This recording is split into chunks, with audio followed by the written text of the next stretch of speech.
High বন্ধুরা, তোমরা সবাই কেমন আছো? তো আশা করছি সবাই ভালো আছো।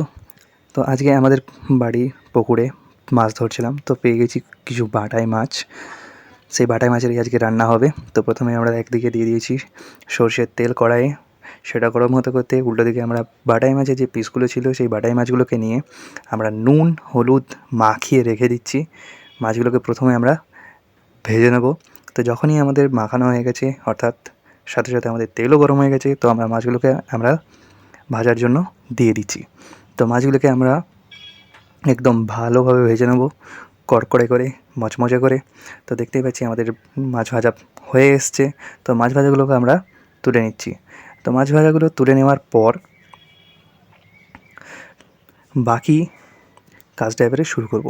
তো প্রথমেই দিয়ে দিচ্ছি কাঁচকলা। তো কাঁচকলাগুলো ভাজা হয়ে গেছে আমাদের, দেখতেই পাচ্ছি। কাঁচকলাগুলো আস্তে আস্তে আমরা তুলে নিচ্ছি। কাঁচকলাগুলো তুলে নেওয়ার প্রথমেই দিয়ে দিয়েছি কালো জিরে। কালো জিরেটা দেওয়ার পর ওপর থেকে দিয়ে দিচ্ছি আলু। তো আলুগুলোকে আমরা ভালোভাবে ভেজে নেব।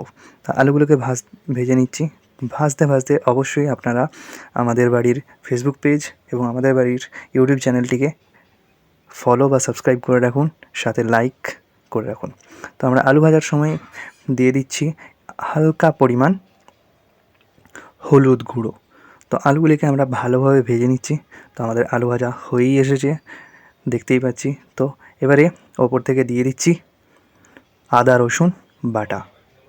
তো আদা রসুন বাটা দেওয়ার পর আলুগুলোকে আমরা একটু ভালোভাবে নেড়ে নিচ্ছি এবং মাখিয়ে নিচ্ছি, যাতে আদা রসুন বাটাটাও আস্তে আস্তে কষা হয়ে যায়। এবারে দিয়ে দিচ্ছি মশলাতে দিয়ে দিয়েছি হলুদ গুঁড়ো, জিরে গুঁড়ো, লঙ্কার গুঁড়ো এবং পরিমাণ মতো নুন, এবং সাথে পরিমাণ মতো জল দেওয়ার পর আমরা ভালোভাবে নেড়ে নিচ্ছি। আমাদের তো আলুগুলো হালকা ভাজা হয়েই গেছে। এবারে আস্তে আস্তে মশলাটার সাথে কষেও নেওয়া হচ্ছে এবং আলুগুলোকেও মাখানো হয়ে যাচ্ছে। তো করতে করতে আমরা এবারে দিয়ে দেব পরিমাণ মতো জল। বেশি করেই জল দেবো, কারণ হবে ঝোল। বেশি করে জল দিয়ে দিচ্ছি ওই জন্য। তো দেখতে পাচ্ছি যে প্রথমেই আমরা বেশি করে দিয়ে দিয়েছি, পুরো ডুবে গেছে। এবারে আমরা ভালোভাবে পুরোটাকে মাখিয়ে নিচ্ছি। এরপর দিয়ে দেবো আমাদের আগে থেকেই ভেজে রাখা কলাগুলিকে। তো কাঁচকলাগুলিকে আমরা দিয়ে দিয়েছি এবং ঢাকা দিয়ে রেখে দেবো কিছুক্ষণের জন্য। যখনই এটা ফুটতে শুরু করবে তখন আমরা ঢাকাটা খুলে দেখব এবং এর ওপর থেকে দেখে নেব সেদ্ধ হয়েছে কি না।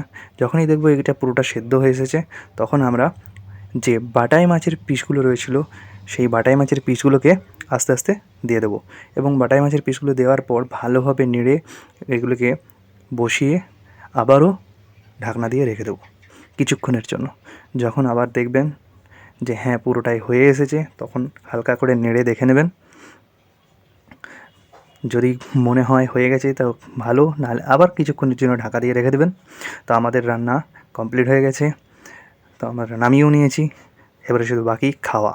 তো অবশ্যই রান্নাটা করবেন বাড়িতে এবং খাবেন, এবং আমাদের বাড়ির ফেসবুক পেজ এবং ইউটিউব চ্যানেল দুটোকেই ফলো সাবস্ক্রাইব করবেন, সাথে লাইক কমেন্ট শেয়ার করতে ভুলবেন না।